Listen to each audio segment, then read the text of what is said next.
It's the end of the day with Ray. Hello, my friends. Well, folks, if you look at that gigantic, sharp, interactive board, it's none other than Andrew Gunn from Fujifilm. And Andrew, it's so great to have you on the show. You know, we were able to talk at Print United. What a great event that was. So I want Andrew to fill us in on the successes that Fujifilm had at Print United. And then we're going to talk about some other stuff, like the U.S. channel and stuff that maybe Andrew doesn't even want to answer. But I'm still going to ask the questions. Andrew, how are you doing, my friend?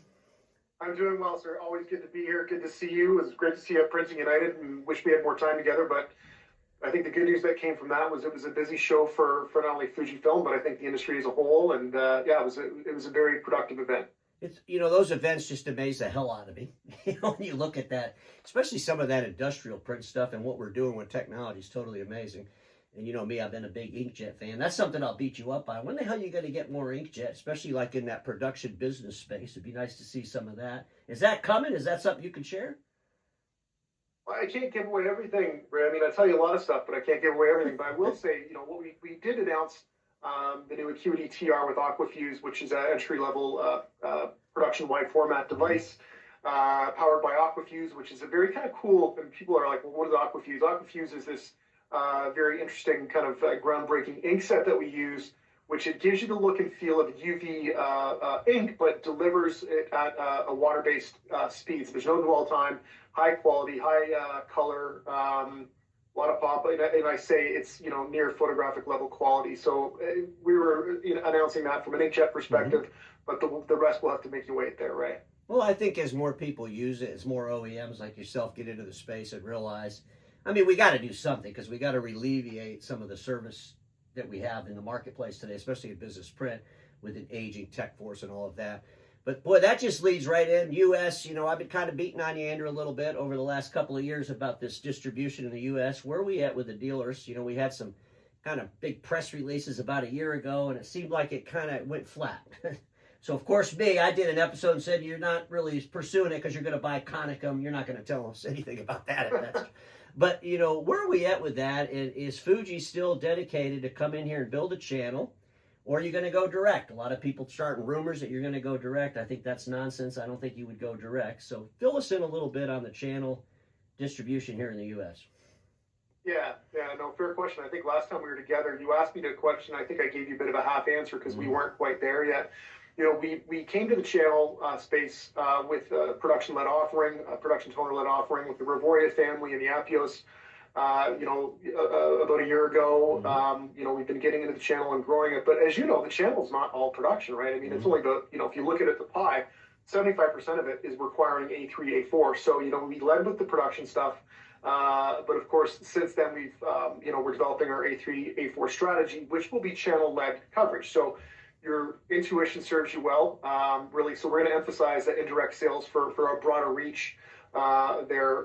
You know, again, we're still going to go direct for franchise print for certain named accounts, you know, our legacy plates accounts, but the 90% of the focus will be channel-led. So when I say hybrid channel model, it's going to, you know, combining the indirect partner-led sales with our digital platforms to reach all the customers. But, you know, now we're coming out the other side of it where it's largely channel focused. So strong channel execution. But as you know, the A3, A4 MFP space, it's a crowded space, right? So we need to talk about our differentiated value.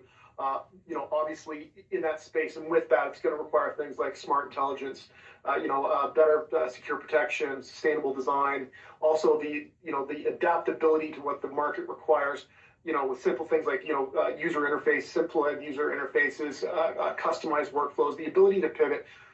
So now we're getting to the point where we're ready to do that, and that's part of the go-to-market strategy that we're in the middle of building. But I think the good news is we're ready for takeoff.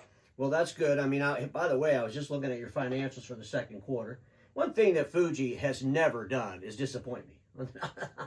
I mean, y'all just don't. You know, you really do. You're very, you know, disciplined, profitable company. Came in with a 10% operating profit overall. I haven't dug into the print side too much at this point. I think you were about 6% in the print side. But, you know, $10.3 billion in top-line revenue with a 10.1% operating profit, over $1 billion in profit. So I strongly suggest that you take this profitability and you move it into the channel and you go find yourself some damn dealers and build that up and quit screwing around with that. The good news is it sounds like that's exactly where you're going, so that's awesome.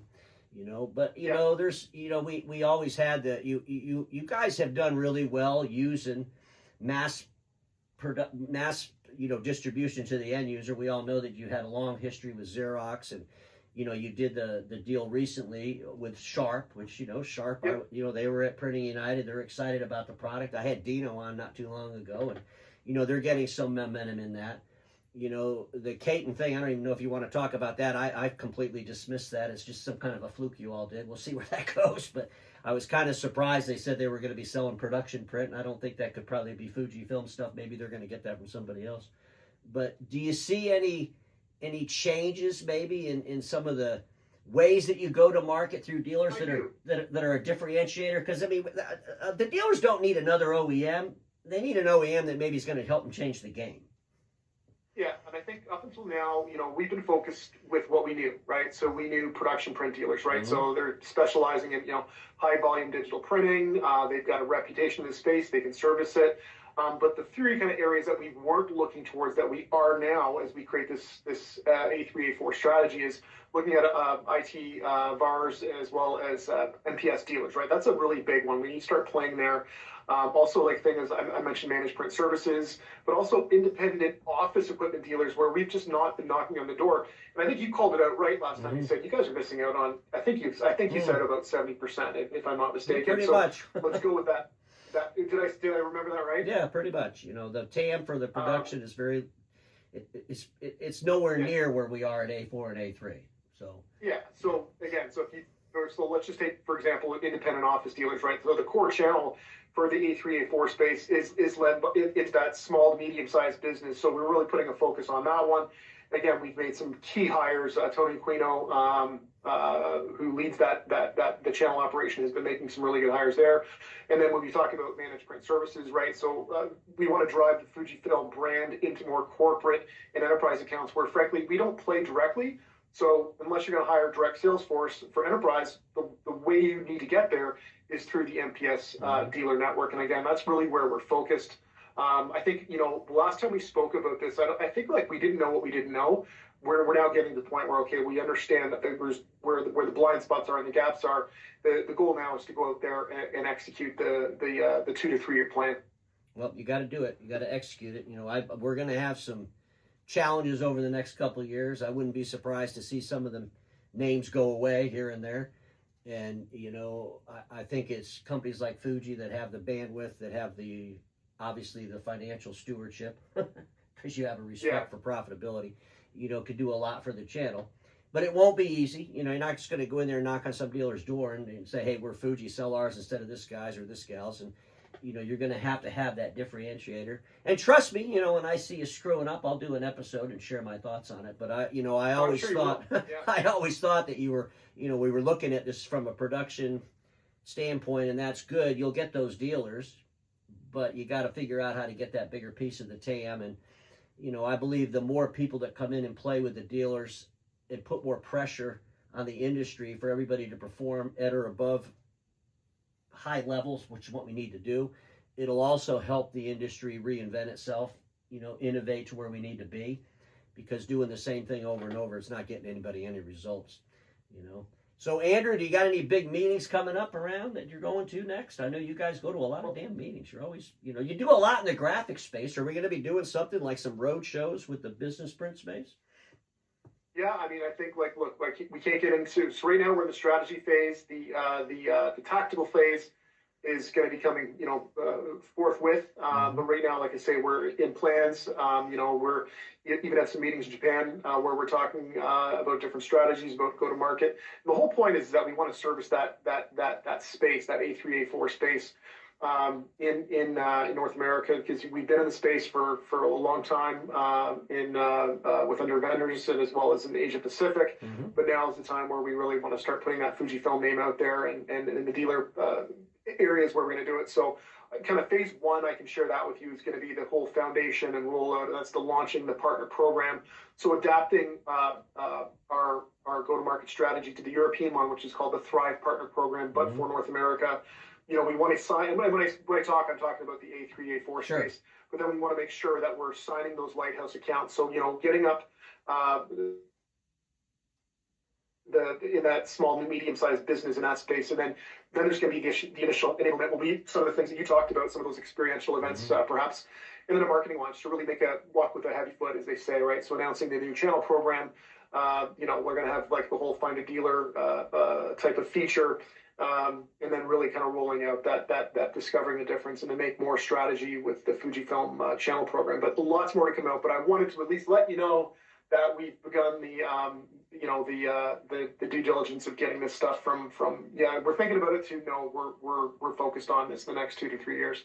Well, you got to do that because the world that we all live in is going through some major disruptions, and we need players that can help us disrupt ourselves. We got to start throwing some hand grenades in some of these conference rooms and blowing crap up and reevaluating how we're going to market. Is there anything you want to add before we end this?